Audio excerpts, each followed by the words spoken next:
Good morning. Tumagder tayo man amin, Apo. Please rise. And we are going to shout for joy. Tatatangal daw, iti may kapito nga pananglagip tayo, iti kinadaag da ito'y abalay, iti Apo. Nga iso, iti yun ay unay, launay, da iti ama tayo, nga pagrukbaban, pagdaydayawan, kang paglinungan tayo ito, nadumtang tiyal daw. Karod Apo, intay idiri, winaipukaw, iti happy anniversary. 1, 2, 3. Happy anniversary! 1, 2, 3. Happy anniversary! Mabuhay ni Apo Lakay. Mabuhay ni Apo Lakay. Mabuhay ni Apo Administrador. Mabuhay ni Apo Administrador. Mabuhay ni California. Mabuhay ni Cruzado. Salamat, Apo. Palakpakan tayo.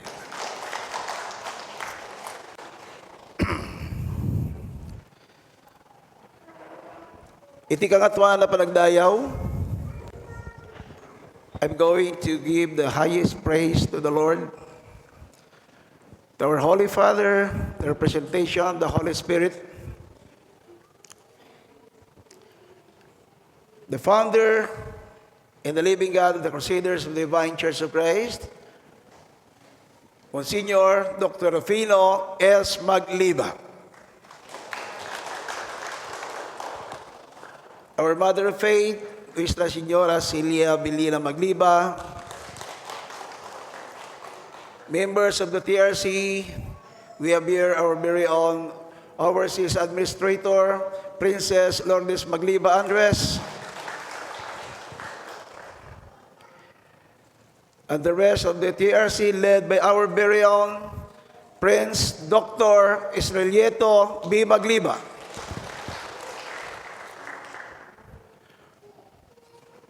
Officers and members of California chapter led by chapter president, Reverend Minister Ray Magliba. Our clergyman, Bishop Edison Fajardo, Bishop Mark Kakal, and Father Mel Marcha. I would like also to greet our brothers and sisters came from different part of California and other states. Like the Southern group. When we say Southern, that is LA and San Diego part. And Northern group, led by group leader or Vice President Danny Pagaduan. In Southern, Mr. Fred Plan. And brothers and sisters of Central Valley, led by Vice President Will Magliba Jr. And of course, our brothers and sisters from Las Vegas, led by the President Pearl Edelberg. Today is the 7th year church anniversary. Why we are shouting for joy? Bakit tayo sumisigaw ng hindi masayod na kaligayahan? Apay nga agragragsak tayo, tatangal daw. Nga di tayo arig na maeksplikar. Ikinaragsak tayo from day 1. We have the Bible Camporal. Bible Camporal nga insuro tayo manan, indalan tayo, we guide and enlighten our youth. Our youth will be the next and future leader of tomorrow of our church. In the Philippines, we're doing 2 weeks. 1 week for advanced summer class program. for them to study, advanced study for July school year. And another one, after the summer class, we have the Summer Bible Temporal, as we did here in California. So again, congratulations to the kabataan.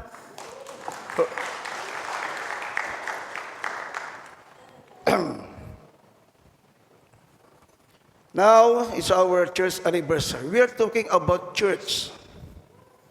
Why and why? Apulakay keep on telling us about building a temple or a church. What is the description of the church or a temple? As we read in the Holy Scriptures, we have two kinds of temple. I will going to analyze later on through the Scriptures as we're going through to read the Bible through the book of Psalms, chapter 11, verse 4. The Lord is in His holy temple. Anong ibig sabihin nun? The Lord is in His holy temple. Nasaan daw ang Diyos? Nasaan daw siya? The Lord is in His holy temple. Nandun daw siya sa kanyang templo. Meron siyang binabanggit na templo. Tignan natin later on kung anong itsura nitong templo na ito. Is this temple is so important in our life? Why Apulakay keep on insisting, keep on telling us to build a church around the world. Not only here in California. California is the first and the most beautiful church of our congregation, the whole world, and the first church here in overseas.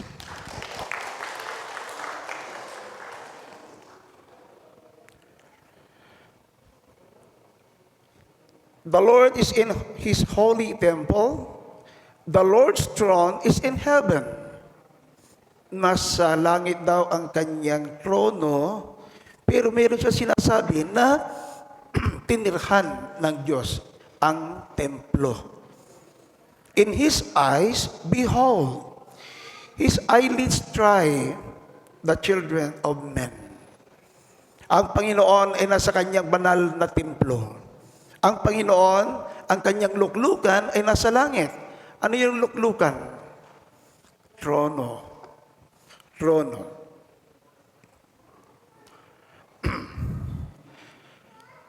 Ang kanyang mga mata ay nagmamalas. Ano yung nagmamalas? Tinitignan. Namalas niya kayo. Namamalas niya tayo. Malalim na Tagalog. Ang kanyang mga talukap ng mata ay nagmamasid. Nagmamasid, tinitignan niya tayo. Where? In His temple. Sinong tinitignan? Ang kanyang mga talukap mata ay nagmamasid sa mga anak ng mga tao. Tayo po ay tinitignan sa lahat na pumapasok sa templo ng Diyos ay tinitignan po tayo ng Panginoon. Tinitignan lang ba tayo? Ipagpatuloy po natin. Psalms chapter 5, verse 7. But as for me, I will come into thy house in the multitude of mercy, and in thy fear will I worship toward thy holy temple. Ngunit saganang akin, sa kasaganaan ng iyong kagandang loob, ay papasok ako sa iyong bahay. Papasok ako sa iyong bahay. Anong bahay ito? Na sinasabi ng Panginoon na kailangan daw tayong pumasok. Ngunit sa ganang akin, sa kasaganaan ng iyong kagandang loob, ay papasok ako sa iyong bahay. Saan kaya itong bahay ng Diyos na ito? Where can we find this house of the Lord? Sa takot sa iyo ay sasamba ako sa dako ng iyong banal na templo. Kung bakit ang ating dakilang Ama ay napakahalaga sa Kanya at napaka-importante ang bahay o templo ng Diyos na kung saan tayo nagsasakripisyo. Hindi lamang din sa California but to the whole world. Susunod, pagkatapos dito sa Orosi, we'll never know. Tatayo ang simbahan sa San Diego. Possible ba? Tatayo ang simbahan sa northern part. Possible ba? Palakpakan natin po yan. Impossible to men, possible to God. Okay? Psalms 18, verse 6, in my distress I called upon the Lord and cried unto my God. He heard my voice out of his temple, and my cry came over him, even into his ears. Nakikinig. Nakikinig. Saan? Sa kanyang bahay. Saan ang kanyang bahay? Sa kanyang templo. As you can see, again and again, the drawing upstairs, up there, may nakikita kayong drawing ng mata. Tama po? You can see a drawing, an eye, ear, ano pa? Hand. Ano pa? Ano pa nakikita dyan? Weighing scale. Tama? Sa aking kapanglawan ay tumawag ako sa Panginoon. At dumaing ako sa aking Diyos. Saan? Saan ka dumaing? Dininig niya ang aking tinig. Where? Saan kanya dininig? Dininig niya ang aking tinig mula sa kanyang templo. At ang aking daing sa harap niya ay dumating sa loob ng kanyang pakinig. Pumapasok yung dasal natin, pumapasok sa kanyang tengang kahilingan natin, at iba pang gusto nating hingin sa kanya. Kaya napakapalad ng mga nagsisimba. Napakapalad ang mga pumapasok sa templo ng Diyos. Dahil pala, pinapakinggan ng Diyos ang ating daing at pananaing at kahilingan sa Kanya. Psalms 27 verse 4, one thing have I desired of the Lord, that will I seek after, that I may dwell in the house of the Lord. Gusto daw niyang manahan. I may dwell in the house of the Lord all the days of my life. Hindi lang yung gusto mo lang daw. Hindi lang yung now you see, now you don't.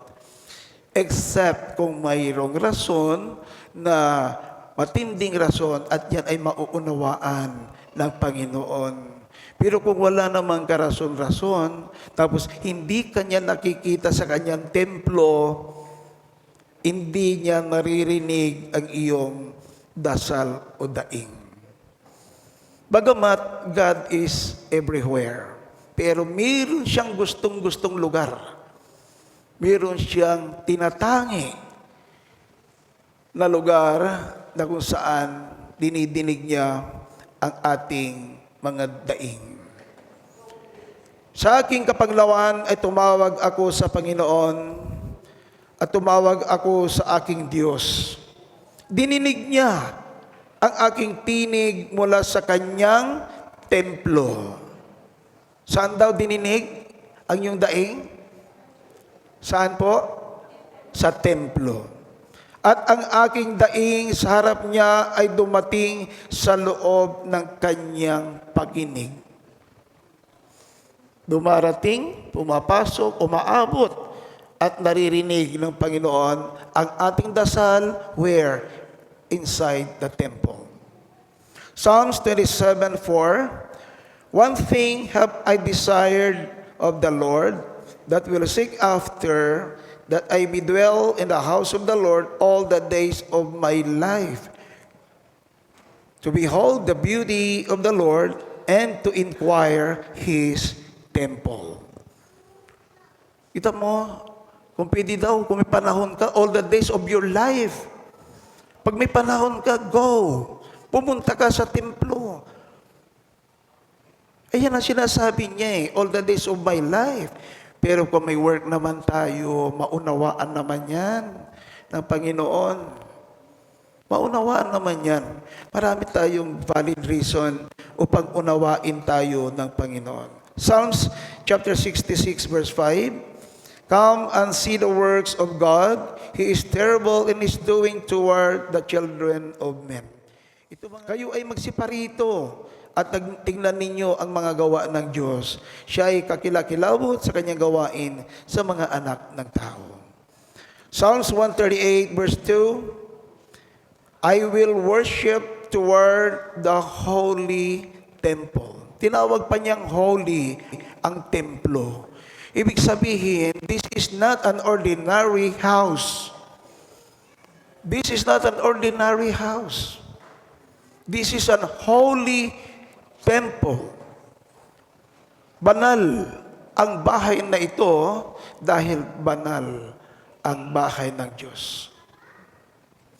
Kahit sabi ni Apolakay noon, kung kaya niyong pagandahin, kung kaya niyong linisin ang inyong mga bahay, linisin niyo, pagandahin ninyo ang aking bahay. Dahil yan ang magliligtas sa inyo. What else? Psalms 138, verse 2, I will worship toward thy holy temple and praise thy name for thy loving kindness and for thy truth. For thou hast magnified thy word above all name.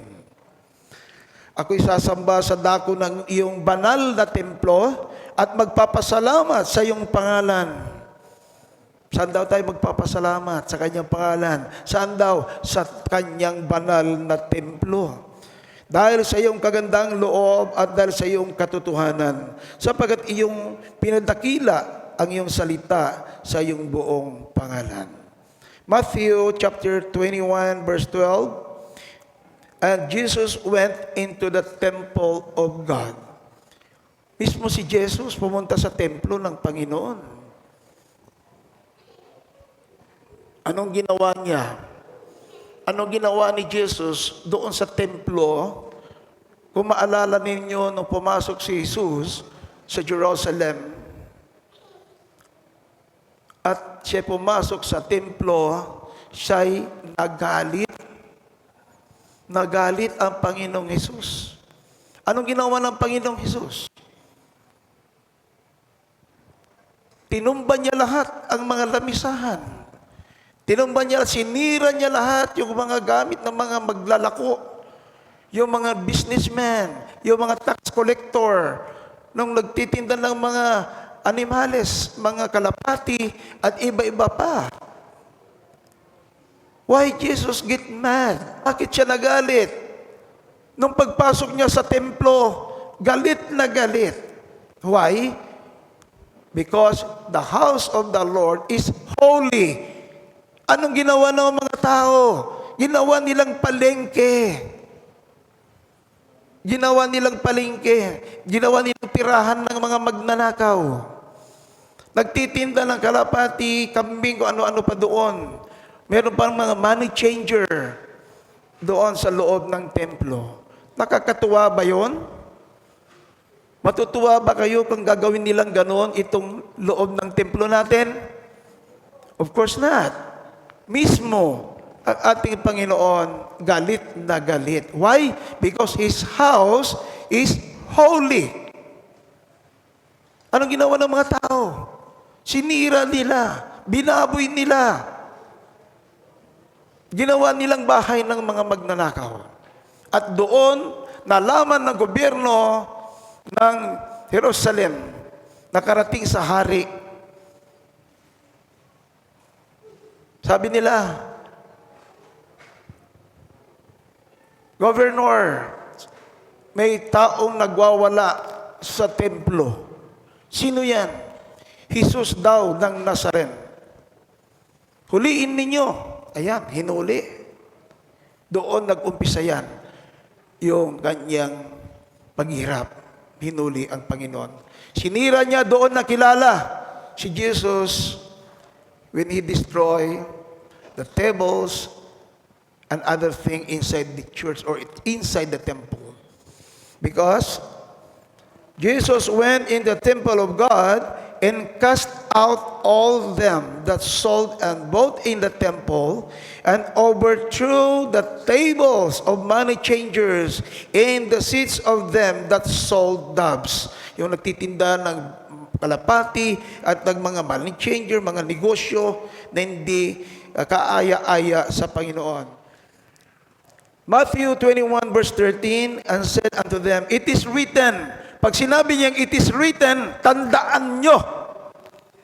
Isulat nyo.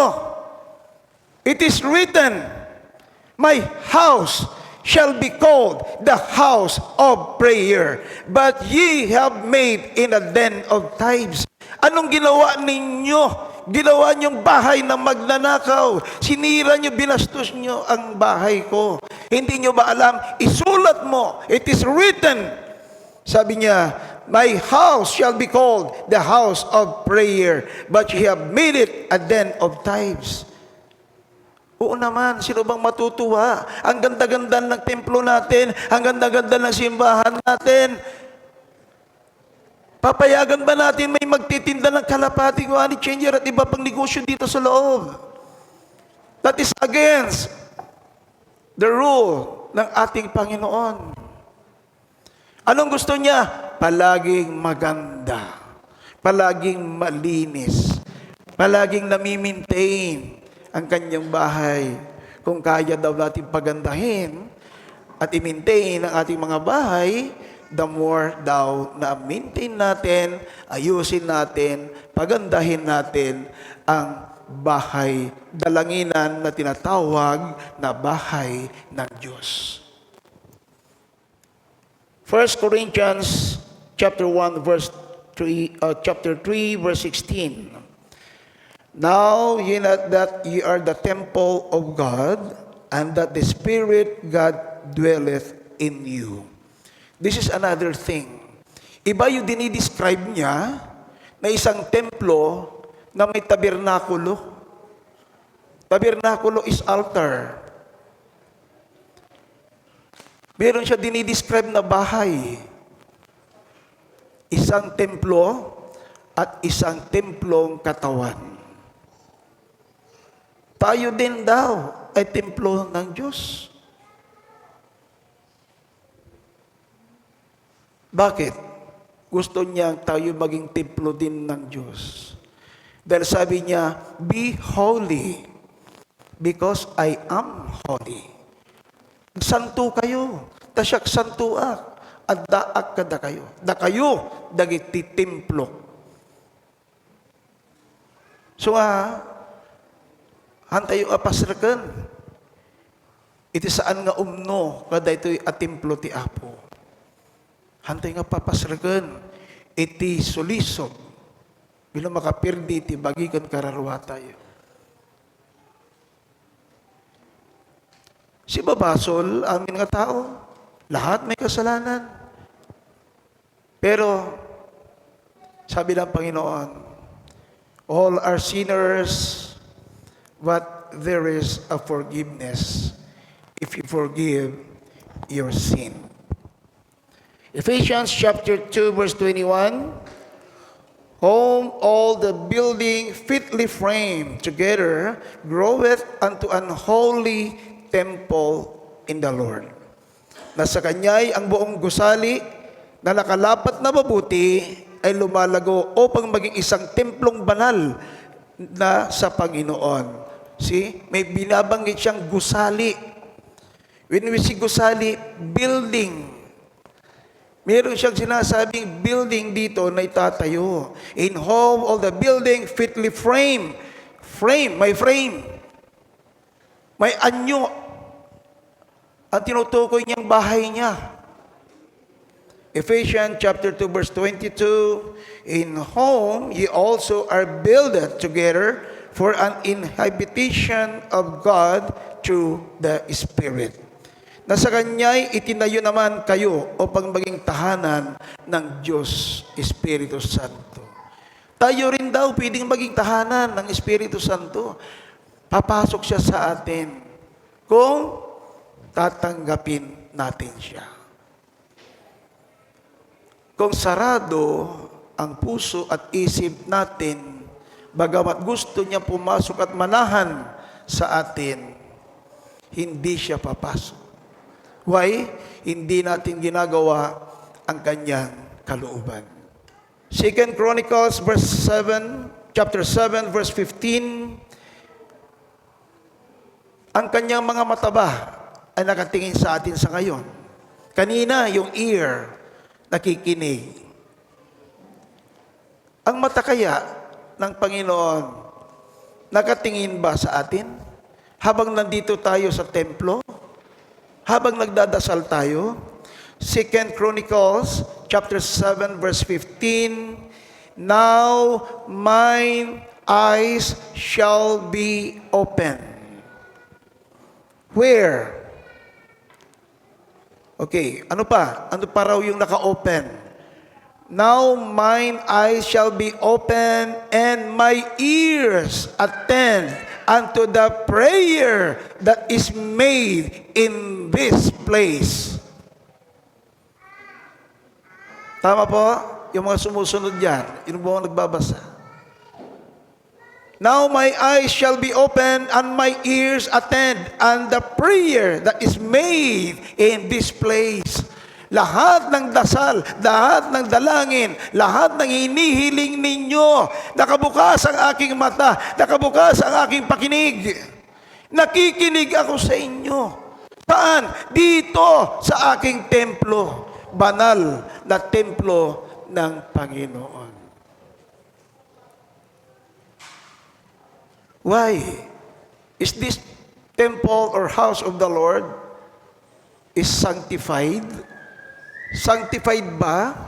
Pag sinabing sanctified, holy, it's different from our houses. Kakaiba sa ating mga bahay. 2 Chronicles chapter 7 verse 16, for now have I chosen and sanctified this house, that my name may be there forever, and mine eyes and mine heart shall be there perpetually. What do you mean by perpetually? Ti pusok, ti matak, kag tilapayag ko, adda sadyay, balay ko, adda sadyay, balay ko, iti agdanayon, perpetually, always, ibig sabihin. Sapagkat ngayon ay aking pinili, kita mo, word, chosen, meron siya pinipiling lugar. In spite of the fact that God is everywhere, pwede kang manalangin sa iyong sasakyan, pwede kang manalangin sa loob ng iyong bahay, pwede kang manalangin kahit saan man. Pwede yan. But meron siyang tinutukoy, meron siyang pinipili o pinili na ang kanyang puso, ang kanyang pagdinig, his heart, his ears are attend to your prayers. For now, I have chosen The word chosen, He chose a place. For now I have chosen and sanctified this house, that my name may be there forever, and mine eyes and mine heart shall be there perpetually. Sapagkat ngayon ay aking pinili at itinalaga ang bahay na ito. May tinutukoy na bahay, na banal, banal na bahay, upang ang aking pangalan ay dumuon. Kailan? Magpakailanman. At ang aking mata at ang aking puso ay duroon. Kailan? Palagi. Always. Kaya I advise you, brothers and sisters, kung makapasyal po kayo dito, makadrop by kayo, huwag nyo lalampasan po itong simbahan natin o iba pang simbahan natin sa buong mundo, sa Pilipinas man o iba pang mga chapter natin sa overseas. Dumaan kayo, manalangin kayo, spend some times inside the temple of the Lord. 1 Timothy chapter 3 verse 15. But if I tarry long, that thou mayest know how thou oughtest to behave thyself in the house of God. Ano sabi niya? Behave thyself. Mag-behave daw tayo pag nandito tayo sa loob ng kanyang bahay. If I tarry long, that thou mayest know how thou oughtest to behave thyself in the house of God, which is the church of the living God, the pillar and ground of the truth. Kita mo yan? Kaya napakaseryoso ng Panginoon. Napakaseryoso niya. Pag nandito tayo, gusto niya pakinggan ang iyong mga daing at panalangin. What else? Mapalad ba? Totoo ba? Mapalad ba? Are you blessed in coming here inside this holy temple? Ano ba sabi niya? What we can read here in Psalms chapter 84, verse 4, blessed, first word pa lang, blessed na kaagad. Blessed are they that dwell in thy house. They will be still praising thee. Kayong lahat na nananalangin, kayong lahat na sumasamba, mapalad kayo dito sa loob ng banal na templo ng Diyos. Kaya ngayon pa lang, kayong lahat na nandito ngayon, palakpakan yung sarili nyo, you are blessed.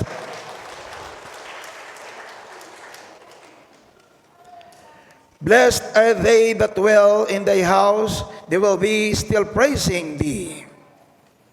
Mapalad silang nagsisitahan sa iyong bahay, kanilang pupurihin kang palagi. So we're here praising the Lord. Psalms chapter 122, verse 1. I was glad when they said unto me, let us go into the house of the Lord. Masaya siya.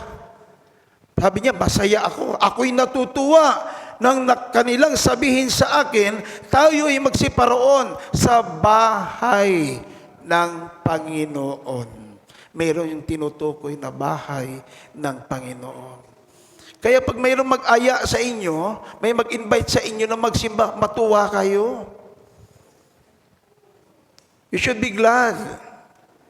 If somebody asking you, inviting you to come and praise the Lord into His holy temple. Why? Because you are be blessed. Matuwa kayo pag mayroong nag-aaya sa inyo. No? Huwag po kayong magagalit. Inaaya kayo, you are invited by God through other person. Pinapaimbita kayo ng mga ng Panginoon sa pamamagitan ng ibang tao. Tara, simba tayo. Anong papasok sa isip mo? Ba? Inuutosan siya ng Panginoon para isama ako. So, ganun po kahalagahan. That's how important this building, this house, this temple of the Lord. Why and why Apolacay want us to build church around the world. Yan po ang rason kung bakit napakahalaga na magkaroon ng banal na templo na bahay ng Diyos na dalanginan sa lahat ng lugar. At isa sa mga napakapalad na lugar na tinayuan ng ating napakagandang simbahan, walang dilit iba, dito sa Orosi, California, USA. Kaya tuloy-tuloy po ang paninilbihan natin from the leadership of Apo Moreno Quides, diretso, may part 1, may part 2. Tuloy-tuloy hanggang sa leadership ni Apo Ray Magliba at lahat ng mga opisyalis, tuloy-tuloy po yan. Endless love. Tuloy-tuloy po ang ating pagmamahal at pagsunod at paggawa ng kalooban ng ating Ama. Yan po ang ating mensahe sa araw na ito. Bakit napakahalaga ng simbahan? Bakit kailangan gumawa tayo ng bahay ng Diyos sa ating nasasakupan na mga chapters?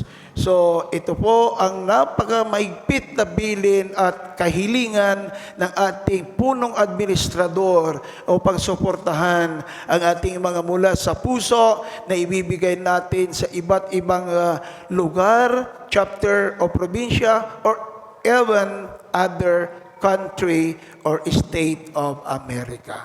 Wala na pong imposible ngayon. Noon, hirap na hirap tayong magpatayo ng simbahan. Kung walang mag-donate ng lupa, wala tayong pagpapatayuan. Kung meron man magbigay ng lupa, paano na naman natin ipagpapatayo? How can we build it? We don't have enough money. But not this time.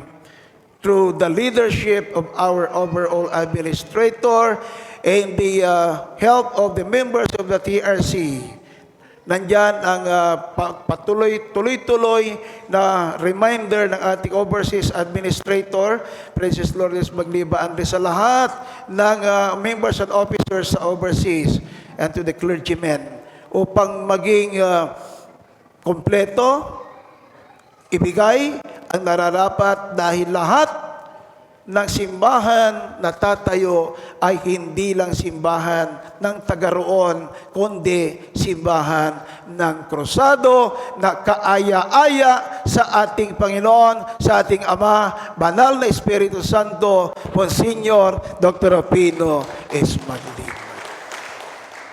So again, ipagpatuloy po natin ang ating MSP na yan ay isang katuparan ng pagpapatayo ng ating mga simbahan. So that is our message for today's church anniversary. This is the word of the Lord. Good morning.